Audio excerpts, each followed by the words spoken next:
a question that is often asked by salespeople is, how many times should I call or cold call a prospect, right? What's that magic number? And there are some white papers written on this, which is it takes 9 touches to get engaged with a prospect. And I think the intentions with that logic or those concepts are good, meaning, yes, I agree that you have to contact and touch a prospect multiple times, but at the end of the day, I don't think that it's necessarily there's a magic number of you must contact them this many times. So I'm not going to give you a number and say this is how many times you should call. Here's what I can say with very extreme confidence is that you are most likely not calling enough. And so we can expand the calling to also include emails. How many emails should you send and how many voicemails should you leave? But at the end of the day, it's how many times should I reach out and try to call this person or reach out before where I know I'm not bugging them and that I'm not walking away too early. And let me just give you a hypothetical scenario here. Let's say that you have a cold prospect. Let's say you send them a cold email. Then you call them a couple times. You leave them a voicemail message. They don't return your call. They don't reply to your email. You can't get them on the phone in your 2 attempts. You leave them a voicemail. You pause for a week or a few days. You try them maybe one more time. Through all that, you think, man, I really try to get a hold of that person. They must not be interested, or I'm just never going to get a hold of this person. And you move on because you gave it a good effort to reach out to them. Well, that might sound logical or a decent place to reach in terms of your conclusion, but let's go back to understanding the prospect. First of all, you sent them an email. We talked about how prospects are getting a lot of emails that they either might not read your email or it's just a good chance that they may not reply to your email. Then you call them a total of 3 or 4 times. Well, we talked about how prospects are most likely not at their desk a majority of the day. And yeah, you left them a voicemail that they didn't return. Well, that must mean they're not interested. But if you recall in the last chapter when we talked about voicemail messages, it's most likely that qualified prospects that are decision makers and extremely busy are not going to return a cold call from a salesperson. So the fact that they didn't call you back doesn't mean anything. And when you look at all that, you should realize that you did not contact that person enough before walking away. So what I'm going to show you today is I'm going to show you a process that's built around what we call prospecting cadence. And this process, if you follow this process, you'll have confidence that you've really pursued this prospect before you're walking away.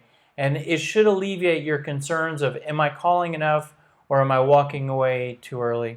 And so to dig into what exactly the prospecting cadence is, if you're not familiar with the word cadence, another word for cadence or a word that's synonymous with cadence is rhythm, right? So if you think of rhythm in terms of music, a musician or a band, when they're playing music, the music will have different tempo and a different beat. And the beat, there's different instruments and different notes that will be played and communicated according to the tempo, according to the beat, and according to the rhythm. And all of those different instances deliver the message of the music to the person that's listening, right? So that rhythm, you can then use that same concept of rhythm and apply that to your cadence of how you're communicating to your prospects. And instead of a piano and a drum set and guitar, keyboard, all that, your different instruments are your emails, your calls, your voicemail messages, could be your social media outreach, all the different ways that you can communicate. And also part of your cadence is what you're saying in those communications. So that's kind of the notes that you're hitting. So if you think of a musician, they have the instruments, they have the notes, and then they have the beat. So you as a salesperson, your instruments are your ways of communicating.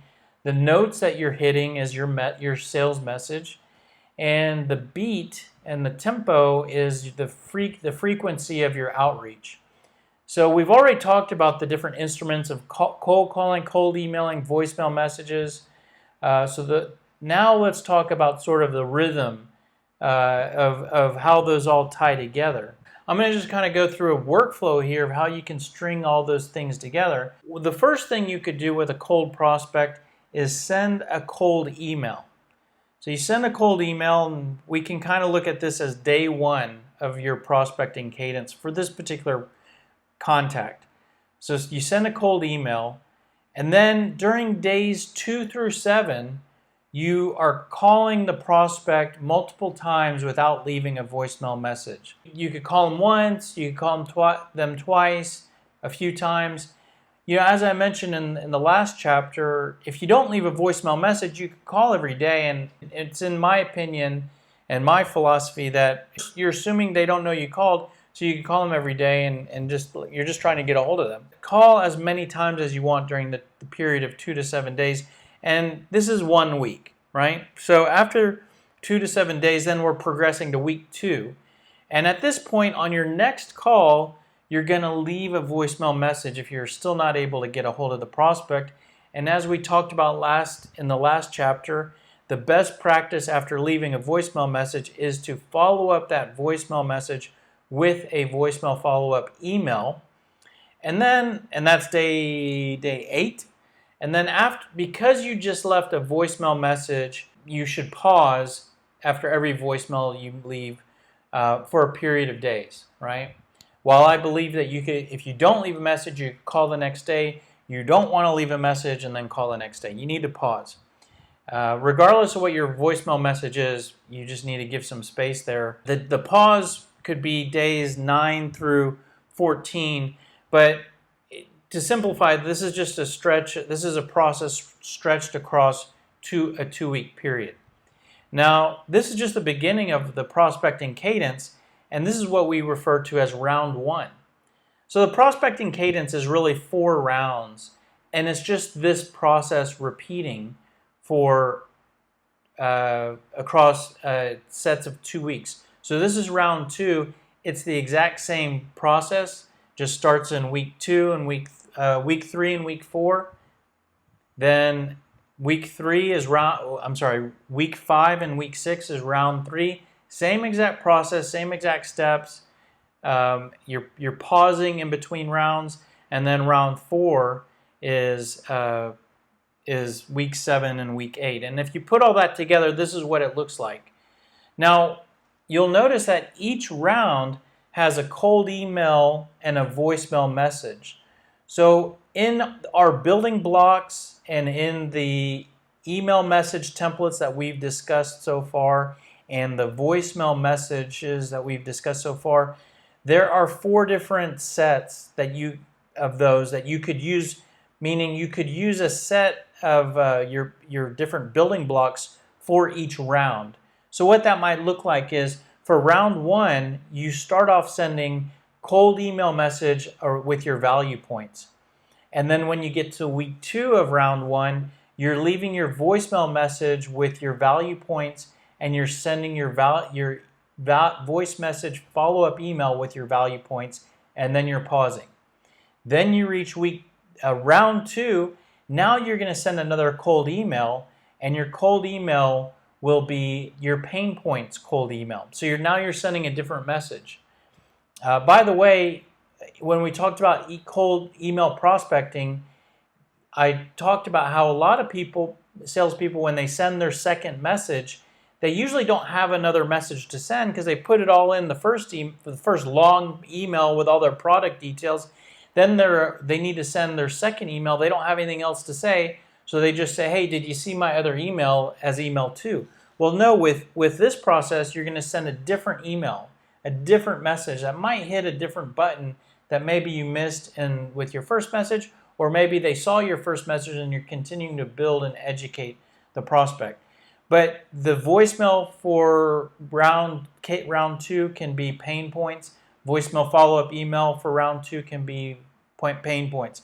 Moving to round 3, your cold email could be your name drop building block, and you can use the corresponding voicemail and voicemail follow-up email.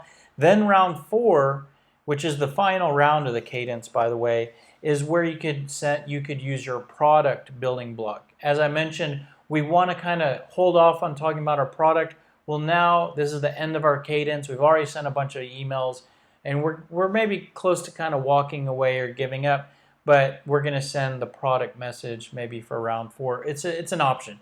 By the way, all of this is optional, so get ideas from this.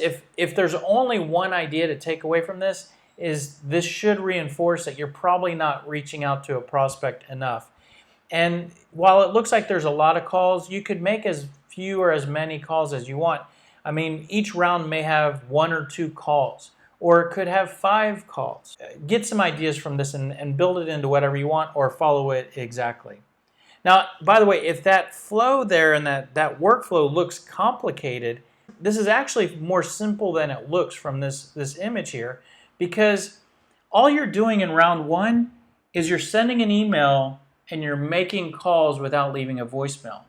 Then the second week, you're calling and you're leaving a voicemail and you're sending a voicemail follow-up email. So it's not real complicated if you kind of simplify what you're doing. And that just repeats. So if you kind of look at it that way, and by the way, this kind of looks like it's Monday through Friday and then it starts on the next Monday.